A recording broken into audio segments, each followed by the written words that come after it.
Já, komið sæl. Það var við áttum mikið lagð hér stödd suðvestur af land í dag og hlýtt loft að leita hér norður yfir land. Fengum hlýindi allt land og þó voruð þau mest hér við á suðvesturhorninu þar sem að hiti náði 15 stigum en að öðru leiti þá var hiti víða eða í kringum 10 stig. Og talsverð úrkomu í þessu á suðvesturhorninu en svona breytingar til morguns eru þær að þessi skil sem að voru hér yfir landinu seinnipartinn þau leita til norðausturs og verða svona komin út af landi þegar líður á kvöldu og nóttina og fyrst hér suðvestanlands og okkar býður svona suðlæg eða suðvestlæg átt á morgun með öllu skúrakenndari úrkomu þá sérstaklega sunnan á vestantölu landinu og við sjáum hér á hitasviðinu þessa hlýju tungu sem að fór hér norðaustur yfir landið sljákar aðeins hitatölur fara aðeins lækandi þegar líður þá á nóttina og verður nokkru gráðum svalara hjá okkur þá á morgun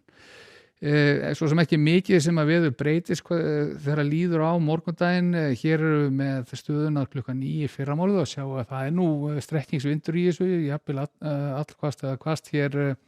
allra vestast á landinu hægari vindur þó svona þegar austar dregur og þá sérstaklega á norðausturhornuna sem þetta verða 5-10 metrar á sekúndu en það var úrkomuna eins og áður sagði skúrakenndari úrkoma sunnan og vestan til á landinu væntanlega þegar við erum nú komin upp í svona 500 metra hæð en bjart veður á norður og austurlandi svona meira og minna allan morgundaginn. Hitatölur svona á bilinu 3 til 7-8 stig og þannig verður þetta svona meira og minna allan morgundaginn. Við erum með stöðuna þá hér annað kvöld klukkan 9, þar segir 12 tímur síðar, ekki mikið sem hefur breyst ef eitthvað þá er svona aðeins sljákað á vindinum en á öðru leyti svipa veður. Og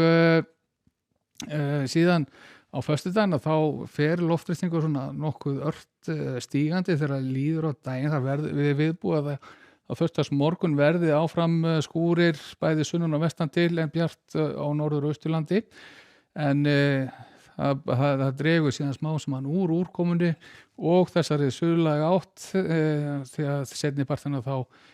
og á föstudagskvöld orðið úrkomulítið á landinu og jafnvel bjart veður nokkuð víða og það nú til dæmis við þá á laugardaginn eins og sjáum hér loftþrýstingur komin yfir 1030 millibör og bjart veður víð land og stillt veður en eðlilega þegar svona bjart hjá okkur þá verður kalt, sérstaklega þá að næturlagi. Þetta verður nú síðan nokkuð svipa hjá okkur þá á sunnudaginn, það að segja að það verður suðvestlæg átt, hún getur verið nokkuð stíf yfir norðvesturhorninu, hægari vindur annars staðar og skýja kannski hér allra vestast á landinu en bjart veður í öðrum landshlutum og hitatölur svona nokkuð svipaðar. En svo að sjá að jafnvel eftir helgi að þá verður loftþrýstingur enn hærri en 1030 fari jafnvel yfir 1040. Þannig að við horfum svona fram á nokkuð stillt veður allavega í næstu viku. En hvað var það síðan veður þá í Evrópu að þá sjáum við þessi lægð sem hér út Atlantshafinu, hún á stjórnaveðrinu til að mynda á Írlandi og Bretlandseyjum og morgun getur gert eitthvað úrkomu þar, nokkuð hár loftþrýstingur þó í Skandinavíu og sólríkt nokkuð víða en kalt og það svona megninu til austlæga átt í álfunni, kalt loft að berast úr austri og það sjáum við á hitatölum og rignir til dæmis nokkuð hressilega á morgun á Grikklandi og Búlgari og alveg austur til Tyrklands. Hvað var þar Íberíuskagann þá nú svona ágætis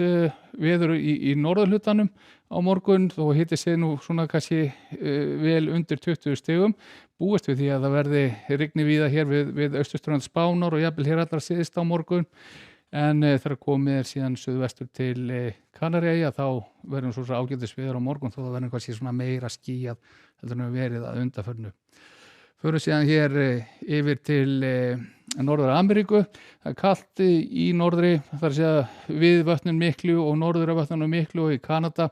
kallloft sem hefur verið að streyma hér unni langt suður eftir í Bandaríkjunum, þó nokkuð sólríkt í suður hlutanum, en þar svo er töluverð úrkoma í kortunum fyrir morgundaginn úti við vesturströndina og það sé aðalega í norðvestri. Við skulum segja þetta gott að vera í dag, verið sæl.